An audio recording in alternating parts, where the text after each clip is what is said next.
Bem-vindos de volta aqui com Você Pode Ser Feliz, ou melhor, o Vídeo Saúde. É tanto programa que o padre participa que eu estou confundindo tudo. Aqui o Vídeo Saúde de hoje com o Dr. Felipe Bugalho, oftalmologista, nesse dia em que nós celebramos o Dia da Saúde Ocular. E você é chamado, meu irmão, a participar conosco nessa segunda-feira enviando a sua pergunta para esse telefone aqui, ó, 0800 777 0021. E hoje eu, Padre Heitor, estou com o Dr. Felipe, oftalmo aqui de Campinas, e ele vai nos esclarecer as dúvidas que nós temos sobre a saúde ocular. Doutor Felipe, estamos aqui com muitas participações, hein? Vamos lá.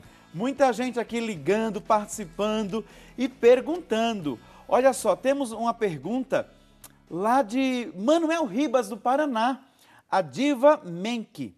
Ela diz assim: doutor, eu tenho um buraco macular no olho esquerdo e quero saber se tem risco de ir para o olho direito.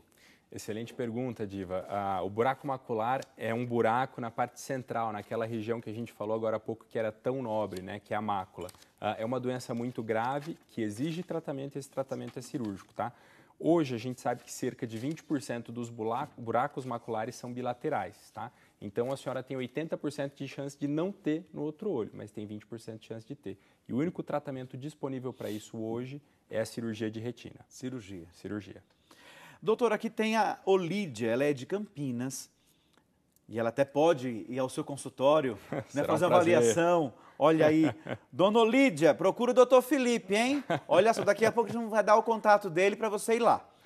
A dona Olídia, ela diz assim: eu fiz uma cirurgia sobre a retina que estava furada e colocou-se uma gaze e o organismo rejeitou. Agora o médico quer fazer outra cirurgia. Será que eu posso fazer? Certo. Dona Olídia, quando a gente faz uma cirurgia de retina pro descolamento de retina, em alguns casos a gente precisa colocar o que a gente chama de substitutivos vítreos. Pode ser gás, pode ser óleo de silicone. Eu fiquei um pouco na dúvida do que a senhora mencionou, se é gás ou se é óleo de silicone, tá? No caso do óleo de silicone, pode ocorrer sim uma rejeição a ele, porque ele pode aumentar a pressão intraocular e pode levar a uma inflamação do globo ocular.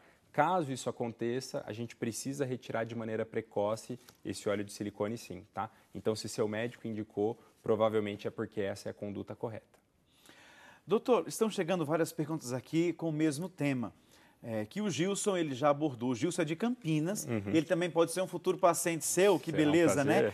E muita gente, como o Gilson, pergunta por que às vezes começa a lacrimejar, seja assistindo televisão ou em outras ocasiões também o olho começa a lacrimejar. O que pode ser e como se deve proceder? Certo.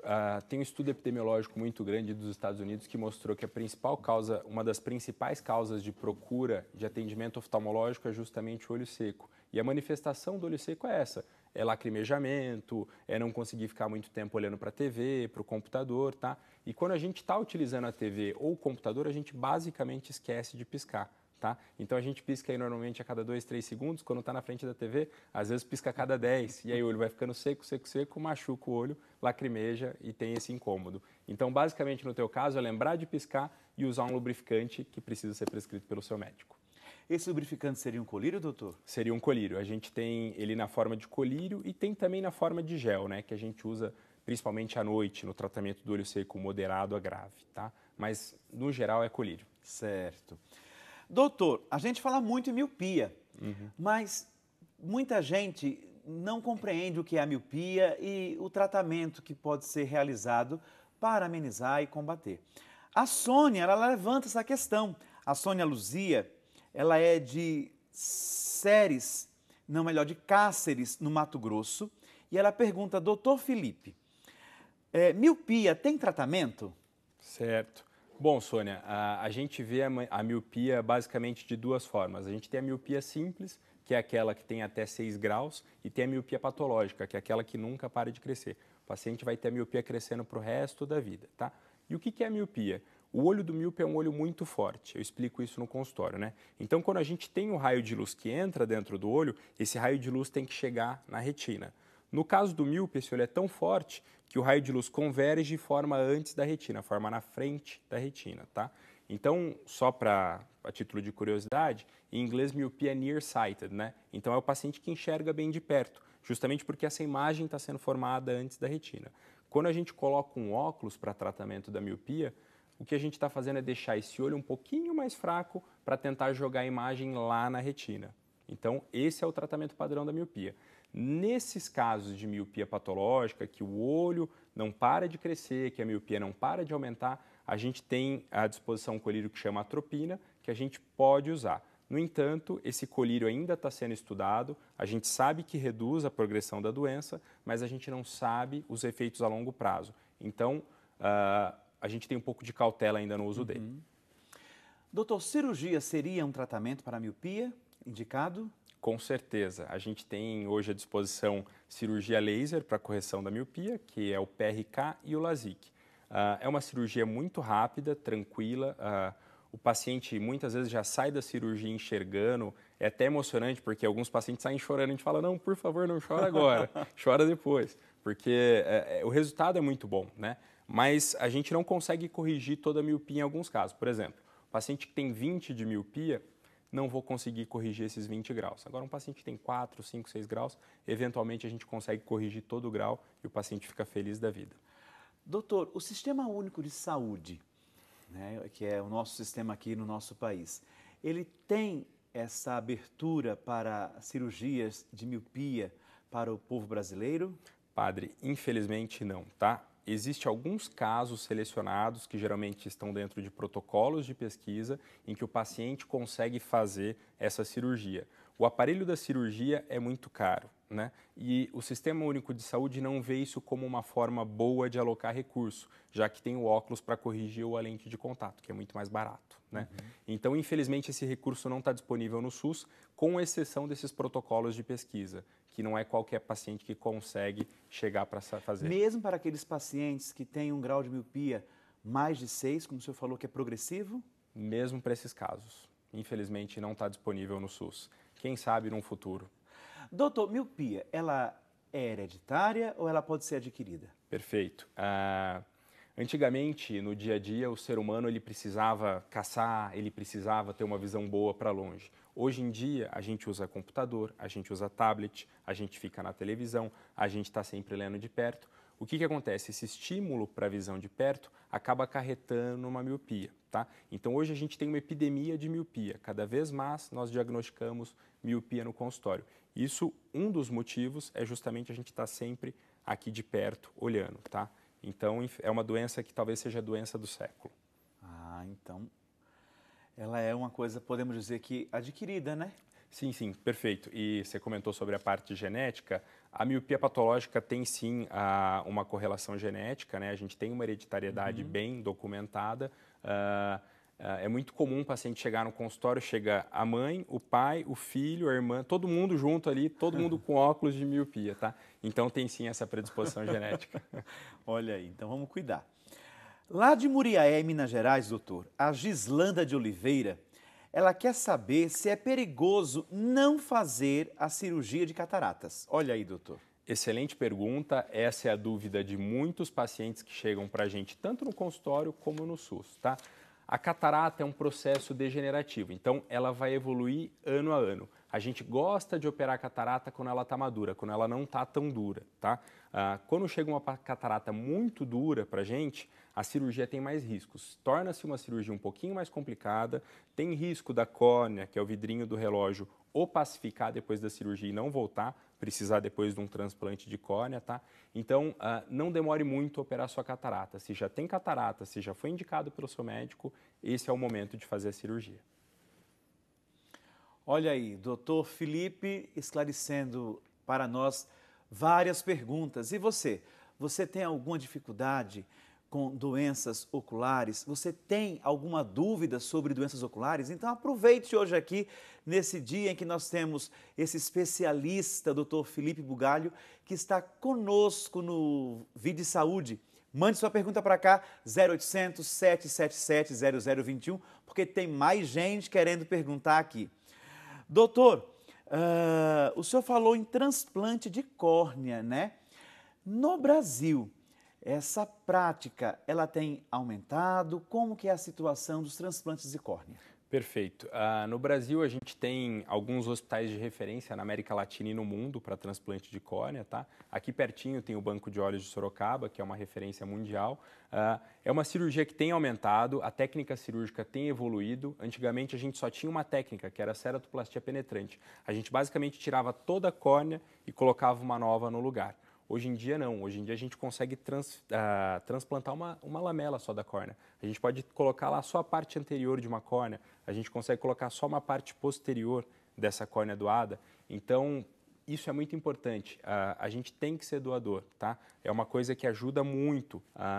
Eu brinco que uma pessoa que doou órgão, ela pode ajudar 10, 15 pessoas. Então, é uma cirurgia que está aumentando muito e a gente fica muito feliz com isso. Doutor, quem pode ser doador de córnea?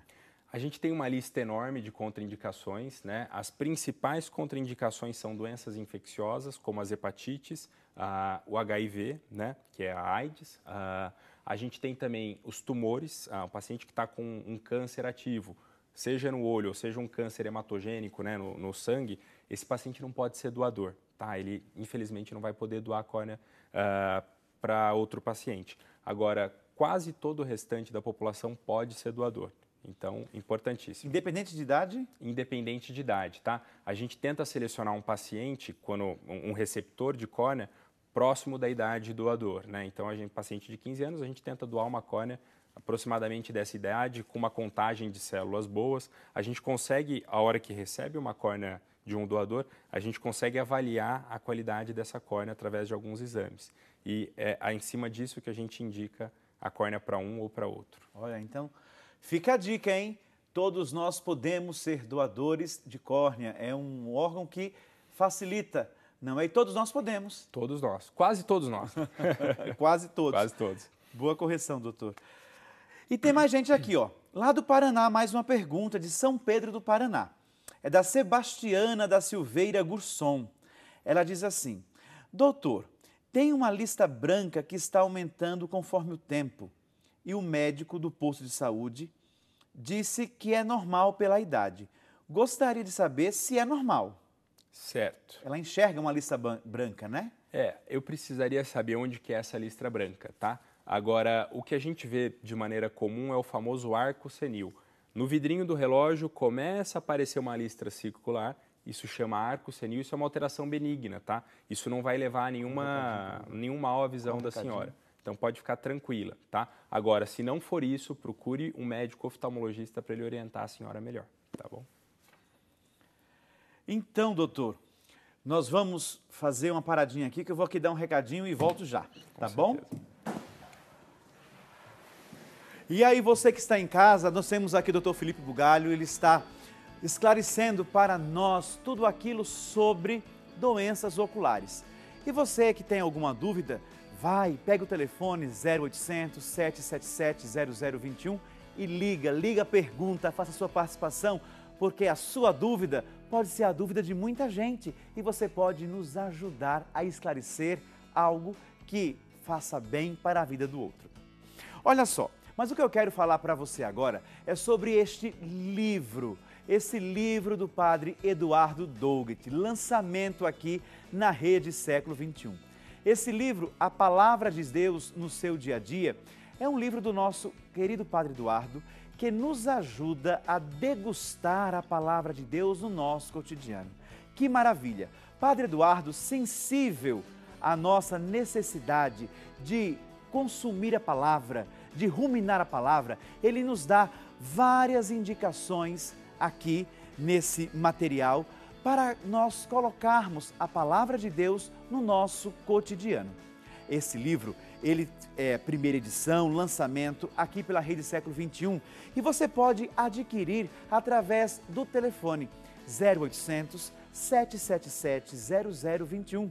Repito, 0800 777 0021. Ou então você pode entrar no nosso site www.shoppingcatólico.com.br e lá você encontrará, além desse livro do Padre Eduardo, outros produtos que podem te indicar um aprofundamento maior da sua espiritualidade. Se você adquire os produtos da Rede Século XXI, se você adquire os materiais disponíveis no nosso site, no Shopping Católico, você nos ajuda a evangelizar.